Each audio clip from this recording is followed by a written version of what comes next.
भारतीय जो defence minister Rajnath Singh हैं, उनकी स्टेटमेंट तो आपने सुनी होगी, जो सिंध के हवाले से उन्होंने स्टेटमेंट दी, तो आप इसके बारे में क्या राय रखते हैं? वाहियात किस्म की पॉलिटिक्स, कंट्रोवर्शियल स्टेटमेंट। भारत का हमेशा से ये अलमिया रहा है कि जब भी भारत फंसता है किसी जगह पर तो वो डाइवर्जन की तरफ जाता है। क्या बिहार के लोग डिमांड्स नहीं कर रहे हैं भारत में? खालिस्तान वाले बहुत दिनों से आपका वेट कर रहे हैं। भौगोलिक सीमाओं को आप चैलेंज नहीं कर सकते, आप उल्लू के पट्टे हैं। बीजेपी पर इस वक्त शनि की दृष्टि लगी हुई है। ये भंग पिए हुए पापड़ भग खाकर बयान देते हैं। इनको नहीं पता कि ये क्या कह रहे हैं और किससे कह रहे हैं। ऑपरेशन सिंदूर का क्या हल कर दिया पाकिस्तान ने, पूरी दुनिया ने देखा। राजनाथ सिंह के बयान नहीं है, ये भारत का आरएसएस का बयान है। हमारी पाकिस्तान की जो सिंधु नदी है वो बहुत पवित्र है। अपनी गंदी जबान से और गलत के चरित्र से इसका नाम ना ले। कल को आप कहेंगे कि नेपाल जो है वो माता सीता का स्थान था, वो भी हमें दे, तो जाए वहां ले। अभी आप तालिबान से बहुत अच्छी दोस्तियां बना रहे हैं और वो दोस्ती आपको कहां तक ले जाएगी वो भी हम देखेंगे। मैं और पाकिस्तान में बसने वाली जितनी भी हिंदू कम्युनिटी सख्त अल्फाजों में इसका कंडेमनेशन करती है। पाकिस्तान में बसने वाले मैं मुझ समेत जितने भी हिंदू कम्युनिटी हैं, कल भी पाक अफवाज पाकिस्तान के साथ थे, आज भी पाक अफवाज पाकिस्तान के साथ हैं। पाकिस्तान जिंदाबाद, पाक अफवाज आइंदाबाद।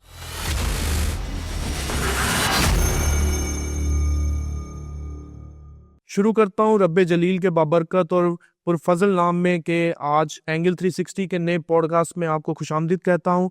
और आज हमारे साथ बात करने के लिए मौजूद हैं पाकिस्तान के leading scholar professor Manoj Chauhan, जो कि हिंदू स्कॉलर हैं पाकिस्तान से, और इनके साथ जो फाउंडर एंड प्रेसिडेंट हैं सनातन धर्म सोसाइटी पाकिस्तान से। बहुत शुक्रिया जनाब आपका कि आप आज हमारे साथ मौजूद हैं। कैसा मिजाज है आपके? जी, मैं धन्यवाद पेश करना चाहूँगा, बंडल ऑफ थैंक्स कहना चाहता हूँ आपके प्रोग्राम का, कि ऐसे सेंसिटिव इशू जिसको हम सोशल इशू भी कहते हैं, उसको फैब्रिक किया गया, उस पर इस टॉपिक पर आपने मुझे इनवाइट किया, मुझे बुलाया। मैं बंडल ऑफ थैंक्स कहना चाहता हूँ। जी मनोज साहब, आपने सुना होगा भारतीय जो डिफेंस मिनिस्टर राजनाथ सिंह हैं, उनकी स्टेटमेंट तो आपने सुनी होगी, जो सिंध के हवाले से उन्होंने स्टेटमेंट दी। और यकीनन हंसी आने वाली बात है कि वो कह रहे हैं कि सिंध जो है वो तारीखी एतबार से जो है वो इंडिया का हिस्सा था। तो आप इसके बारे में क्या राय रखते हैं? सर्व मंगल मंगल ये शिव सर्वसाधिके शरणिये त्र्यंबके गौरी नारायणी नमस्ते। या देवी सर्वभूतेषु शक्ति रूपे नतस्यता नमस्तस्ये नमस्तस्ये नमस्तस्ये नमो नमः। मैं सबसे पहले हमारे मातृभूमि पाकिस्तान के लिए प्रार्थना करना चाहूँगा, दुआ करना चाहूँगा कि खुदा करे मेरे अर्ज़े पाक पर उतरें वो फसले गुल जिससे अंदेशा है ज़वाल ना हो, और यहाँ पर जो फूल खिलें वो खिलता रहें सदियों, यहाँ पर खिजा को भी गुजरने की मजाल ना हो, और खुदा करे ईश्वर करे हम तमाम लोगों के लिए हयात जुर्म ना हो, जिंदगी वबाल ना हो। देखिए, वाहियात किस्म की पॉलिटिक्स, वाहियात कंट्रोवर्शियल स्टेटमेंट, और ऐसे रूल रक्षा मंत्री भारत के ऐसे रूल कर रहे हैं, ऐसे लोगों को उन्होंने रक्षा मंत्री बनाया है जो ऐसे इंटरनेशनल लेवल पर कंट्रोवर्शियल बयानात देते हैं। और भारत का हमेशा से ये अलमिया रहा है कि जब भी भारत फंसता है किसी जगह पर तो वो डाइवर्जन की तरफ जाता है। और इस वक्त कहाँ वो नहीं फंसा। क्या सिंध के लोग डिमांड्स कर रहे हैं कि वो सेपरेशन चाहते हैं? क्या बिहार के लोग डिमांड्स नहीं कर रहे हैं भारत में? क्या यूपी के लोग, किसान लोग नहीं कर रहे हैं? खालिस्तान वाले बहुत दिनों से आपका वेट कर रहे हैं। तो आप किस भूल में पड़ रहे हैं? आप एक ऐसी कंट्री जो न्यूक्लियर पावर रखती है अपने पास और न्यूक्लियर वेपन का इस्तेमाल करती है, दुनिया की बेहतरीन फोर्सों में से पाकिस्तान की आर्म फोर्स है, उसको आप चैलेंज कर रहे हैं, उसको चुनौती दे रहे हैं ऐसी कंट्रोवर्शियल बयान देकर। तो क्या मार्का हक आप भूल चुके हैं? आपका जो यादाश्त है इतनी कमजोर हो चुकी कि आप मार्का हक भूल गए हैं। और बनियान मरसूस कुछ दिन पहले ही हुआ है, और आप देखें कि हमने उनके कितने राफेल जो है वो तबाह वो बर्बाद कर दिए। आप देखें जो ऑपरेशन सिंदूर का क्या हल कर दिया पाकिस्तान ने, पूरी दुनिया ने देखा। अमेरिका, वेस्टर्न कंट्रीज ने, यहाँ तक कि मेडिटेरेनियन कंट्रीज ने भी हमें पाकिस्तान को ऑब्लाइज किया है, उनको कंग्रेचुलेट किया है कि आपने सारी जिंदगी पाकिस्तान 70 सालों से ये जो एक्सट्रीमिज्म की जंग लड़ रहा है और अकेला लड़ रहा है, आप ये नहीं देख रहे और आप इस किस्म के बयानत दे रहे हैं। अगर आप गौर से इन चीजों को देखें और सूक्ष्म दृष्टि से, हम हिंदी में कहते हैं सूक्ष्म दृष्टि से देखें तो ये एक जिसको हम कहते हैं कूट नीति है, जो दिल में गबन रखते हैं ये लोग। एक्चुअली ये बयान, ये शब्द इसके नहीं है, राजनाथ सिंह के बयान नहीं है, ये भारत का आरएसएस का बयान है। ये उसका मौकिफ है कि सिंह जो है हमारा हिस्सा। उन्होंने ये नहीं कहा कि हम उसको ले लेंगे। आप शब्दों को जब आप गौर करेंगे तो आपको मालूम होगा कि वो कह रहे हैं कि वो खुद ही हमारे पास आ जाएंगे। भाई खुद ही क्यों आ जाएंगे? क्या आपको आज दुनिया में किस तरीके से थू थू किया जा रहा है हमें नहीं पता। आप देखिए कि मालदीव में इंडियंस लोगों को निकाला जा रहा है। आप देखिए कि किस तरीके से बांग्लादेश की जो हसीना, शेख हसीना को आपने जब श्रेय दिया तो वहां के लोगों ने तो उसको कंडेम किया। और भारत का ये कंट्रोवर्शियल बयान यूनाइटेड नेशन तक जाएगा और कुछ दिनों में G20 की जो कॉन्फ्रेंस है वहां भी जाएगा और भारत को जवाब देना भारी पड़ जाएगा। पाकिस्तान पहले ही आपको सरप्राइज कर चुका है और कई ऐसे उदाहरण हैं, कई एग्जाम्पल हैं जिसने पाकिस्तान को सरप्राइज किया भारत को। और भारत होश के नाखून ले। हमारे जो फील्ड मार्शल, मैं सल्यूट पेश करता हूं आसिम मुनीर साहब, जिन्होंने पूरे मुल्क को, पूरी दुनिया में पाकिस्तान का नाम और सर बुलंद कर दिया। हमें फक्र करते हैं। और मैं ये भी कहूँगा, मेरा नाम प्रोफेसर मनोज चौहान है। इस वक्त मैं पाकिस्तान का सबसे बड़ा मजहबी स्कॉलर हूँ हिंदू कम्युनिटी का। मैं और पाकिस्तान में बसने वाली जितनी भी हिंदू कम्युनिटी सख्त अल्फाजों में इसका कंडेमिनेशन करती है और सख्त अल्फाजों में ये कहती है कि आप अगर इस तरह के बयान देंगे तो ये चुनौती मानी जाएगी। आपको पहले भी सरप्राइज किया था और आने वाले वक्तों में भी आपको सरप्राइज किया जाता रहेगा। आप समझते हैं कि उन्होंने ये बयान जारी किया कि आने वाले दिनों में सिंध हो सकता है भारत का हिस्सा बन जाए। तो दूसरे एतबार से अगर देखा जाए, राजस्थान और जो चोलिस्तान है वो थर का हिस्सा था और थर सिंध में है। तो क्या आपको नहीं लगता कि अगर ऐसे वो बातें कर रहे हैं तो हमारी इतनी स्ट्रॉन्ग फोर्सेस हैं तो क्या पता वो हमारे पास आ जाए? देखिए, भौगोलिक सीमाओं को आप चैलेंज नहीं कर सकते। आप उल्लू के पट्टे हैं। आपने कानून, आप कहते हैं कि आप एक अध्यक्ष हैं, एक टीचर थे। राजनाथ सिंह एक टीचर था। ये कैसा टीचर थे जिसको हिस्ट्री का नहीं पता, जिसको इंटरनेशनल कानून का नहीं पता, जिसको डिप्लोमेट्स के कानून का नहीं पता? तो आपको कैसे प्रधानमंत्री, ये जो फेडरल डिफेंस मिनिस्टर बना दिया, रक्षा मंत्री बना दिया? आपको नहीं पता हिस्ट्री का। अच्छा, आप कहते हैं कि सिंध जो है वो सबसे ओल्ड सिविलाइजेशन है तो वो हमारा हिस्सा है। वो तो मानसरोवर भी आपका हिस्सा है और वो कैलाश पर्वत उसके साथी है। आपको पता नहीं है? वो हमें भी पता है। मैं हिंदू स्कॉलर हूँ, PhD डॉक्टर हूँ, हमें भी पता है। मानसरोवर जाए चाइना के पास लेके अपना हिस्सा दो मुझे। ये जो सिंधु घाटी, जो सिंधु नदी है, ये पवित्र नदी है। अपनी गंदी जबान से इसका नाम ना लें। सबसे पहले तो मैं ये आपको कंडेम करूंगा कि आप, हमारी पाकिस्तान की जो सिंधु नदी है वो बहुत पवित्र है। अपनी गंदी जबान से और गलत के चरित्र से इसका नाम ना लें। और अगर आप ये कहना चाहते हैं कि वो हमारा हिस्सा है तो मैं ये भी आपको कहूंगा कि ये जो चाइना में जो मानसरोवर है, जो कैलाश पर्वत है, जो भारत का पहले हिस्सा था, आप जाके लें ना उससे, क्योंकि ये नदी तो वहां भी जा रही है, जाए वहां भी लें उसको। कल को आप कहेंगे कि नेपाल जो है वो माता सीता का स्थान था, वो भी हमें दे, तो जाए वहां ले। अभी आप तालिबान से बहुत अच्छी दोस्तियां बना रहे हैं और वो दोस्ती आपको कहां तक ले जाएगी वो भी हम देखें।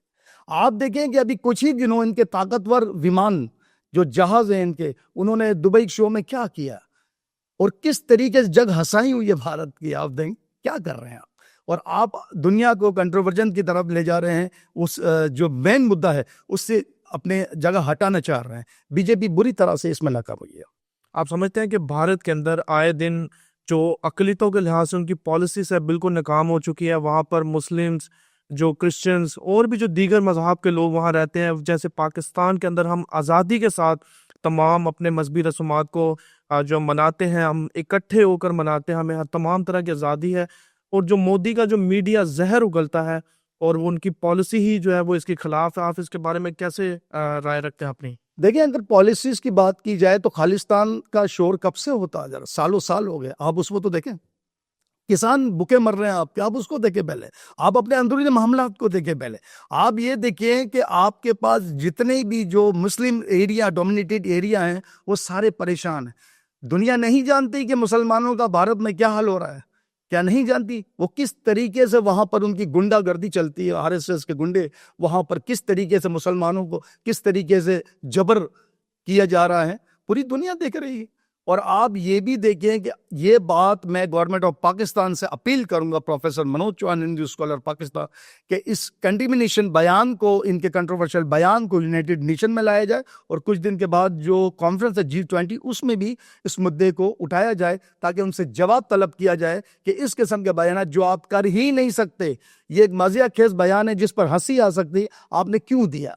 आप समझते हैं कि भारत जो मोदी सरकार है और उसका जो गोदी मीडिया है वो पूरी दुनिया के अंदर शर्मिंदगी का सामना कर रहा है, पूरी दुनिया उनके ऊपर हंस रही है। आप देखें, उनके दुबई का शो के वाले से आप मैंने बात करनी थी वो आपने कर दी। इसके अलावा पूरी दुनिया के अंदर ट्रम्प जो वर्ल्ड पावर है वो पूरी दुनिया में जाके राफेल की बातें कर रहा है और पाकिस्तान की फोर्सेस को जो है वो खराज तहसीन पेश कर रहा है।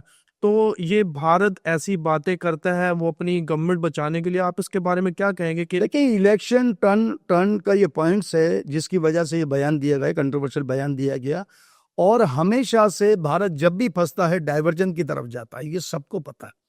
यूनाइटेड नेशन में जब जाएगा इसका ये बयान, आप देखिए सार्क को उन्होंने डेथ कर दिया, जो सार्क में मालिक थे उसमें भारत ने उसको डेथ कर दिया। भारत किस तरफ जा रहा है, अपने आप को पूरी दुनिया में डिप्लोमेटिक के नाम पर वो अकेला करता जा रहा है, और इसमें वो फेलियर है। सिंदूर, ऑपरेशन सिंदूर इनका फेल हुआ, इनके कितने ऑपरेशन फेल हुए आप देखिए। फिर भी हमने इनका जो इंडस वाटर ट्रीटी अभी कुछ दिन पहले उन्होंने रोका था, उसके संविधान को उन्होंने तोड़ा था, जो वो तोड़ नहीं सकता, उस पर भी उन्होंने मुंह की खाई है। तो कहाँ कहाँ भारत, जो पाकिस्तान है, हमेशा से हमारी पाक अफवाज ने हर मौके पर आपको जवाब दिया है और वो जवाब देने के लिए बैठी हुई है। आप जब भी कहेंगे आप उनको चुनौती देंगे। और आप देखें कि हमारी जो पाक अफवाज के जो जवान हैं, सुपर सालार, हमारे फील्ड मार्शल, हमारी गवर्नमेंट ऑफ पाकिस्तान, कितने संजीदा किस्म के लोग हैं कि जब आपने इस किस्म का बयान दिया, ये बयान युद्ध के लिए काफ़ी होता है, लेकिन अभी भी हम बैठे हुए हैं कि हम युद्ध नहीं शांति चाहते हैं। और जब भी एक अमन पसंद मुल्क को आप चुनौती देंगे, तो आपने ऐसे कई ऑपरेशन सिंदूर जो है वो फेल कर दिए हैं पाकिस्तान ने, और फेल करते रहेंगे। आप समझते हैं कि पाकिस्तान ने जिस तरीके से दहशतगर्दी का सामना करते हुए और जो भारत ने अपनी नापाक साजिशें पाकिस्तान के खिलाफ करने की कोशिश की, ऑपरेशन सिंदूर के अंदर इनको जो है इनका हाल हुआ, उसके बाद इनको ये अपनी नाकामी बर्दाश्त नहीं हुई, तो फिर इन्होंने अफगानिस्तान का सहारा लेना शुरू किया, तो उसमें भी पाकिस्तान की फोर्सेस ने इनको मुंह तोड़ जवाब दिया। अब आपका समझते हैं कि ये इनको जो शर्मिंदगी बर्दाश्त नहीं हो रही, तो आप इसके बारे में क्या राय रखते हैं कि टाइमिंग आप देखें कि कभी ये लोग कहते हैं कि हमें बल्चिस्तान चाहिए, पाकिस्तान को कहते हैं, पाकिस्तान आपके लिए प्लेट में सजा के देगा आपको बल्चिस्तान। कभी ये कहते हैं कि हमें बलूचिस्तान हमारे हिस्सा था, कभी ये कहते हैं कि ये भंग पिए हुए पापड़ भग खाकर बयान देते हैं। इनको नहीं पता कि ये क्या कह रहे हैं और किससे कह रहे हैं। पूरी दुनिया में आज पाक अफवाज का एक नाम है, अमेरिका ने, वेस्टर्न कंट्रीज में, यूनाइटेड नेशन तक में पाकिस्तान की जय जयकार हो रही, और आपकी क्या हो रही है आपको पता है। आप देखें ये बयान ऐसे टाइमिंग में दिया गया जब दोस्तियां बनाई जा रही है तालिबान से, और तालिबान को कहा जा रहा है कि पाकिस्तान को यह तासर दिया जा रहा है कि देखिए आज भारत और अफगानिस्तान, हम दोनों मिलकर ये तासर दिया जा रहा है कि आप पर युद्ध करेंगे। तो पाकिस्तान ने अफगानिस्तान को भी देख लिया है, और पाकिस्तान ने कई बार 65 में, 61 में, 71 में कई जंगें पाकिस्तान ने जीती है भारत से, तो कई बार आपको सरप्राइज किया, ये कोई नई बात नहीं है। हाल ही में जो उनके चीफ ऑफ आर्मी स्टाफ है उनका एक बयान जारी हुआ कि ऑपरेशन सिंदूर में तो हमने ट्रेलर दिखाया था, फिल्म तो अभी बाकी है, तो अब वो कौन सी फिल्म की बात कर रहे हैं जो पाकिस्तान ने अभी दिखानी है, आप बताइए। देखिए, इंटरनेशनल मीडिया को मैं भी देखता हूँ, मैं स्कॉलर हूँ, जाहिर सी बात है, करंट अफेयर्स पर मेरा अबूर है, मैं देखता रहता हूँ सारी चीज़ें। मैं देखता आ रहा हूँ कि गवर्नमेंट, जो इंडिया की जो गवर्नमेंट है वो बेबस हो चुकी है, फेल हो चुकी है बीजेपी की गवर्नमेंट। इसकी वजह यह है कि जितने भी आप प्रोग्राम देखें उनमें ज़्यादातर प्रोग्राम जो मेजर टीवी पर जो नशर किए जाते हैं, लीडिंग उनके चैनल पर, उसमें भारत को ही जो है वो इल्ज़ाम दिया जा रहा है कि आप अपना जो डिप्लोमेटिक पॉलिसी है वो गलत सिम पर ले जा रहे हैं और भारत को अकेला करता जा रहा है मोदी। ये मोदी भारत को बिल्कुल पूरी दुनिया से अलग कर देगा, और इसका खमियाजा पाकिस्तान की, भारत की आवाम जो है वो भुगतेगी। आखिर में ये है कि पाकिस्तान की अक़लियतें जो अपनी गवर्नमेंट की स्ट्रॉन्ग पॉलिसीज़ के मुताबिक आज़ाद हैं, और हम अपने त्यौहार भी मनाते हैं, यहाँ पर खुशी खुशी रहते हैं, हमें हर तरीके की आज़ादी हासिल है। अगर इंडिया हमारी तरफ मैली आंख से देखता है तो बतौर एक हिंदू स्कॉलर होते हुए आप अपनी क्या राय रखते हैं? देखिए, हम तो एक मैं शेर कहूँगा कि वतन की मिट्टी अजीम है तो अजीम तर हम बना रहे हैं, गवाह रहना, गवाह रहना। इतिहास गवाह है कि हिंदू कम्युनिटी ने हमेशा पाकिस्तान के लिए जाने कुर्बान किए और पाकिस्तान के लिए जाने कुर्बान देने के लिए तैयार हैं। राजनाथ सिंह जैसे और मोदी जैसे कई लोग आए और चले गए, हमारे पाकिस्तान वहीं खड़ा है। पूरी दुनिया में आज पाकिस्तान का नाम है और इंडिया कहाँ पर खड़ा है और किस जगह पर लाकर मोदी उसको खड़ा कर देगा वो आप खुद देखेंगे, उनका भविष्य भी देखेंगे। मैं एक बात जरूर कहना चाहूँगा, बात थोड़ी सी सीरियस भी है, थोड़ी सी मजाक वाली है, मजे कैसे कि मुझे ऐसा लगता है कि बीजेपी पर इस वक्त शनि की दृष्टि लगी हुई है और शनि जो है वो 3.5 साल और इसके बाद 7.5 साल चलता रहता है। शनि की दृष्टि उतारने के लिए बीजेपी को मैं ये सजेशन देता हूं कि किसी अच्छे से एस्ट्रोलॉजी को लाएं, एस्ट्रोलॉजी पर दिखाएं ताकि आपकी ये जो शनि की जो दृष्टि है वो खत्म हो। पाकिस्तान में बसने वाले पाकिस्तानी, हिंदू तो बाद में, पहले पाकिस्तानी है, क्योंकि वतन का कर्ज होता है, वतन की मिट्टी का कर्ज होता है। तो पाकिस्तान में बसने वाले में मुझ समय जितने भी हिंदू कम्युनिटी हैं, कल भी पाक अफवाज पाकिस्तान के साथ थे, आज भी पाक अफवाज पाकिस्तान के साथ हैं और आने वाले वक्तों में भी पाकिस्तान और पाक अफवाज के साथ हमारा एक एक बच्चा आखिरी सांस तक किसी दुश्मन को भी लड़ने के लिए तैयार करें। पाकिस्तान जिंदाबाद, पाक अफवाज पाइंदाबाद। तो मनोज चौहान साहब आज हमारे साथ मौजूद थे, उन्होंने अपना टाइम निकाला और अपने जज्बात जो मुल्क के लिए रखते हैं कि पाकिस्तान की तमाम नेशंस अपनी अफवाज के साथ खड़ी हैं। अगर दुश्मन मैली आंख से देखता है तो हम उनको मुंह तोड़ जवाब देंगे। अपने मेज़बान को इजाज़त दीजिएगा, मिलते हैं नए प्रोग्राम के साथ। खुदा हाफिज़।